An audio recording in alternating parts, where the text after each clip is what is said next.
As Sister Jamila lights her candle, she whispers a prayer passed down to her through over 40 generations of her family. The rising smoke carries her prayer high into the heavens. She is a member of the original Christian church, started almost 2,000 years ago. But what happened to this original church, and where do we find it?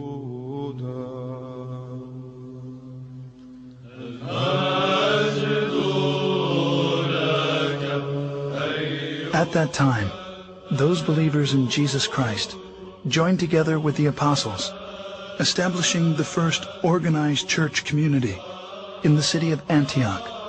It is there in Antioch that they were first called Christians, as stated in Acts 11:25.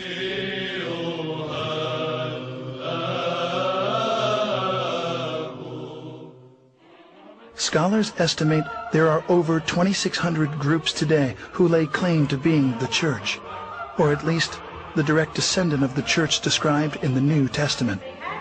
As Christianity has inarguably played a considerable role in our history, it is important to understand the factors which have led to its current divided state.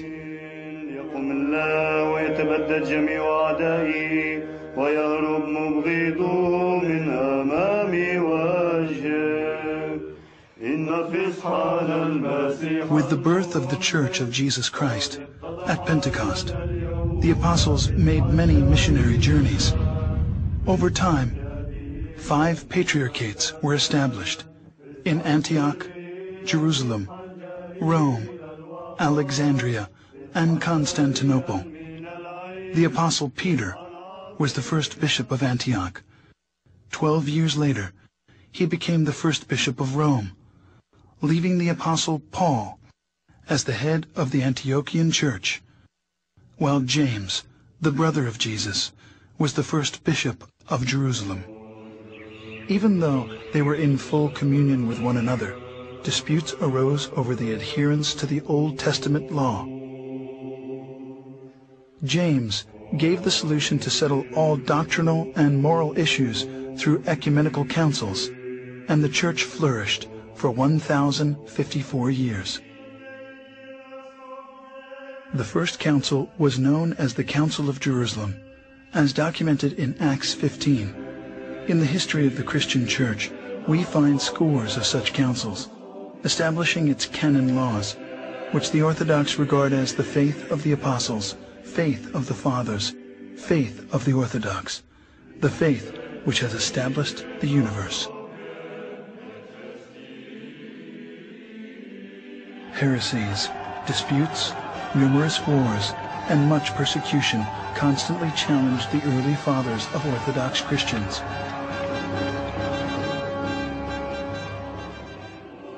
But because the church was unified, it continued to survive.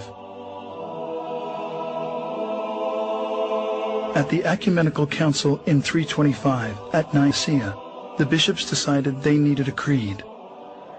After much prayer and some 90 years, what's known today as the Nicene Creed was finally written.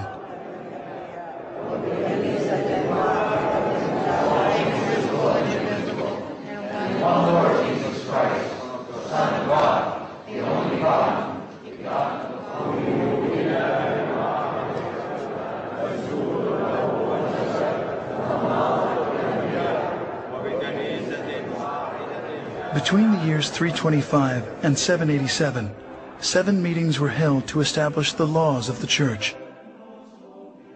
These became known as the 7 Ecumenical Councils.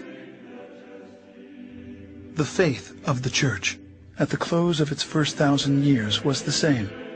The doctrine, the creed, the government were all recognized as one, everywhere. This one Church was the Orthodox Church, which has weathered many attacks.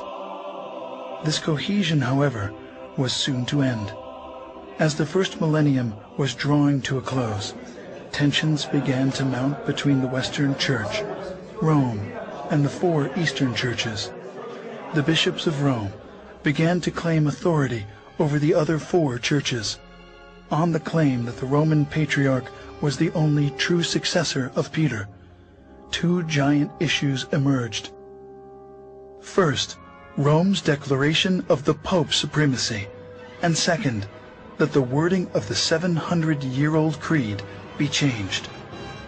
As disunity led to conflict, a cardinal was sent by the Roman bishop to slap a document on the altar of the church in Constantinople during a Sunday worship, excommunicating the Patriarch of Constantinople from the church.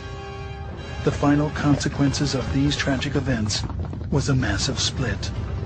The Great Schism occurred in the year 1054.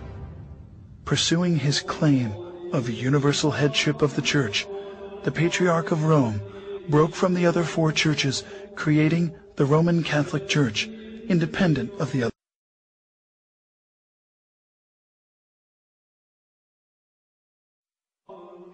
Meanwhile, the four Eastern or Orthodox Patriarchs continued to carry on.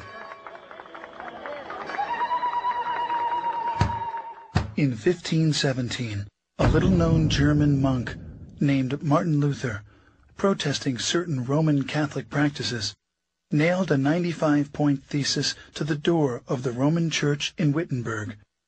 His critique started what is now known as the Protestant Reformation.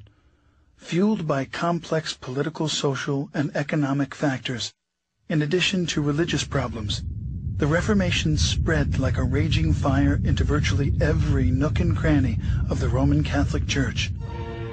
As decade followed decade, many branches of Protestantism took various forms. Different divisions insisted they were neither Protestant nor Catholic, most wanting a less centralized form of leadership. Anyone could start their own church, which led to today's 2,600 different Protestant denominations. While many profess to being Christians, they reject the biblical data which speak of the historic church, throwing the baby out with the bathwater.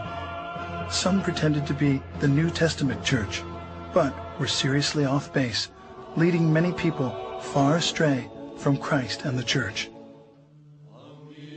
But that first church of the apostles, despite persecution, political oppression, and desertion, miraculously carried on. Today, the four patriarchates remain intact, in full communion, maintaining the original apostolic faith of the New Testament record.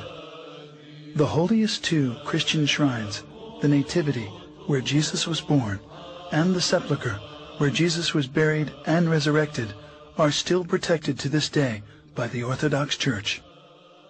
As the 165th direct successor to the Apostle Peter, the Patriarch of Antioch, Ignatius IV, presides on a street called Straight, as is mentioned in the Bible.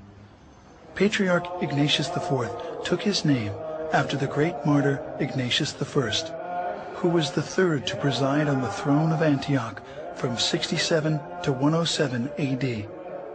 Records of Orthodox tradition hold that Ignatius of Antioch was the young child Christ took up into his arms in Matthew 18:3. We did not invent orthodoxy. Churches cannot be invented. And nobody can make a church. And Christ is the only one who spoke about his own church. And we believe that we stick to orthodoxy because it is his own Domne,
mielul celui Dumnezeu, Fiul Tatălui, Cel ce ridici păcatul lumii, miluiește-ne pe noi, Cel ce ridici păcatele lumii. Primește rugăciunea noastră, Cel ce ședea dreapta Tatălui și ne miluiește pe noi. Că Tu ești unul sfânt, Tu ești unul Domn Iisus Hristos, într-o slava lui Dumnezeu, Tatăl Amin. În toate zilele bine Te voi cuvânta și voi lăuda numele Tău în veac și în veacul veacului. Învrednicește-ne, Doamne, în ziua aceasta, fără de păcat să ne păzim noi. Bine ești cuvântat, Doamne Dumnezeul părinților noștri, și lăudat și preaslăvit este numele Tău în veci. Amin. Fie, Doamne, mila Ta spre noi, precum am nădăjduit.